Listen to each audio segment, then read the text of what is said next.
Hey guys, what's up? Welcome back to another video. Episode 4 of Loki is here, and it is by far my favorite Marvel Disney Plus TV show. But before I get into my full spoiler review, if you guys are new in here and you guys do enjoy these videos, make sure to hit that subscribe button and turn notification on so you don't miss any time I upload a new video or I go live. But without wasting any more time, let's get into it. So like I said before, this is by far the best Marvel Disney Plus TV show that I've personally seen. This episode was absolutely crazy, and the reason it was so crazy is because just the sheer amount of stuff that went on in this episode. There was so much going on from the first second to the final second of the post-credit scene. It was absolutely crazy. But we did start off this episode by seeing Sylvie, Lady Loki, as a kid, and we saw her getting taken prisoner by the TVA. And to me, that really connected with the ending of the episode, where we saw Sylvie in the elevator with Ravonna Renslayer, and she asked her, "Why did you take me prisoner when I was just a child?" And Ravonna didn't even know. And so that shows that the TVA has no care in the world for these people. Also,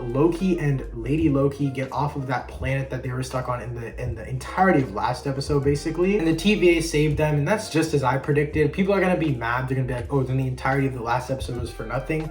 Well, no, I don't think we're gonna have any more slow episodes. I think that was the one slow episode. Falcon Winter Soldier had a slow episode. WandaVision had a slow episode. Every single show had a slow episode to set up character moments, building up characters and stuff like that. And episode 3 was that episode for Loki. I don't think episode 5 and 6 are going to slow anything down. And the TVA also mentioned other creatures that they captured, like the Kree and stuff like that. They also mentioned vampires, and to me, this somewhat confirms either Morbius or Blade. It mostly confirms Blade in my opinion, because Blade is obviously a vampire hunter. But if you guys didn't know, Morbius is a cross between a human and a vampire. And Morbius is actually a Sony property, and he's obviously getting his own Sony movie. But with the Sony and Marvel integration, this could mean that there are variants of Morbius. The TVA is a connection between the MCU and the Sony universe, and that's the multiversal explanation for how they're both in the simultaneous universe. As time went on, Loki actually told Mobius that they're all fake, like they're all variants that the TVA took and that they had past lives.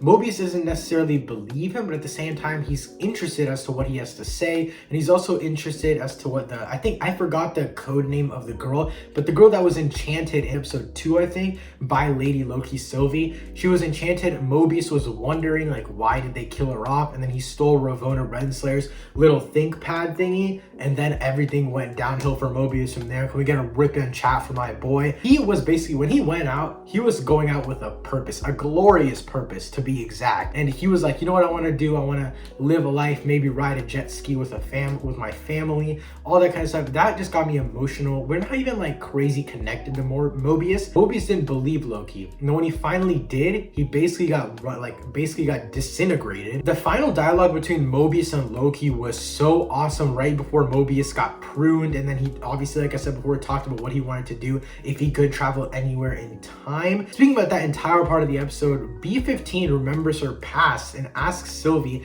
to like mind control her again, so she can basically see her memories again, to make sure that Sylvie isn't lying. And at the end of the episode, B-15 is an absolute badass, and she just absolutely demolishes Ravonna Renslayer. And then Sylvie goes on to demolish Ravonna Renslayer even more, which I'll talk about later in this video. But Ravonna Renslayer does end up getting Loki and Sylvie and takes them to the Timekeepers, and we get an epic battle between the guards and Ravonna against Loki, Sylvie, and B-15. This honestly might be the best fighting in the show so far. It had like absolutely awesome like stabbing moments, like, and they were so well emphasized. The pacing of the fight itself was just awesome. We also had great hand-to-hand combat. Also, we know now that Sylvie's just an absolute goddess. She can do anything. She doesn't even need her powers to fight people. But this is where the episode got absolutely crazy, especially the theory part of my head. Sylvie decapitated one of the Timekeepers, and he was just an animated or an animatronic robot. That is absolutely crazy, and that just shows that they're fake robots.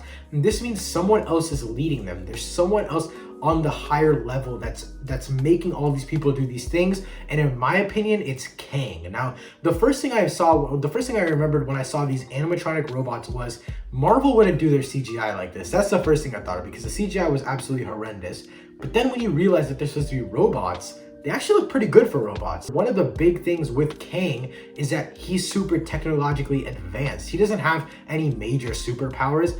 he's just super technologically advanced, and maybe he's the only one that could build these timekeeper robots that could constantly be intelligent and tell Ravonna what to do with the TVA so that he could look over other things. So like I said before, I think Kang is the leader of the TVA, the Time Variance Authority, everything that relates to that sacred timeline thing. I think that Kang is the leader. I think Kang is in charge, and I think that he is the one that just put the timekeepers there in order to create a bluff. I think the timekeepers are just a ploy for everyone to think of. So whenever people think of the TVA, they think of timekeepers, but they never think of Kang. So after the entire battle is over, Loki and Sylvie have this dialogue where it feels like Loki is gonna confess his love for Sylvie, but then Ravonna comes out of nowhere and absolutely prunes Loki in the back. Sylvie gets Ravonna in a vulnerable position, and then she's like, oh, you're gonna tell me everything, which is crazy to see because that means we're gonna get so much information next episode. And then the episode cuts away, but we do have a post-credit scene, and speaking on the post-credit scene, absolutely awesome. It was a minimal post-credit scene, minimal dialogue, but still super impactful. So after Loki was pruned, it looked like he was sent to a place that looked like destroyed New York, specifically Avengers 2012 destroyed New York with the Stark Tower on the side. And when Loki looked up, he saw 4 different variants of Loki. And to me, this probably means that Loki is going to create an army of Lokis to battle the TVA.